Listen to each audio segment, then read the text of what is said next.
الرحمن الرحیم السلام علیکم دوستو، یہ ویڈیو بظاہر تو آپ کو لگے گی کہ یہ کارٹون ہے، مگر یہ ایک آئینہ دکھایا جا رہا ہے کہ مسلمانوں کے زوال کا وقت جو ہے یہ دو ممالک نے سٹارٹ کر دیا ہے۔ ایک سعودی عرب ہے جنہوں نے بھی امریکہ کی جو غلامی ہے قبول کر لی ہے۔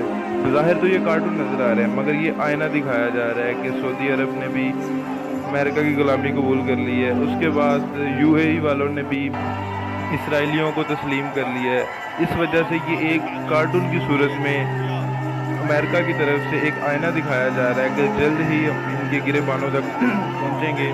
آپ دیکھ سکتے ہیں کہ ٹرمپ ان دونوں ولی عہد کو کھینچ رہا ہے رسیاں ڈال کر، تو ان قریب یہ ہونے والا ہے۔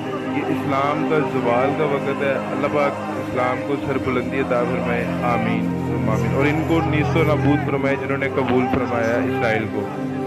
اور اب اگر اس کی وجہ کی بات کریں تو یہ سارا خوف جو ہے ترکی کی جو خلافت ہے 2023 میں سارے عرب ممالک پر آ جانی ہے، اور عرب ممالک کو اب پڑی ہوئی ہے کہ ہماری جو خلافت ہے وہ چلی جائے گی، اس لیے وہ کفار کا ساتھ لینے کے لیے ان کے تلوے چاڑ رہے ہیں۔ یہ صرف اور صرف ترکی کے ڈر کی وجہ سے ہے کہ ساری خلافت اگر ان کی آ گئی تو عربوں کے پاس کچھ نہیں رہ جائے گا۔ تو انشاءاللہ تعالی ترکی جو خلافت عثمانی ہے ایک دفعہ پھر ابھرے گی، اور اسلام کا نفاذ دوبارہ سے آئے گا اور زوال ختم ہو جائے گا انشاءاللہ۔ آپ لوگ ضرور اسلام کی بلندی کے لیے دعا کیجیے گا۔ جزاک اللہ۔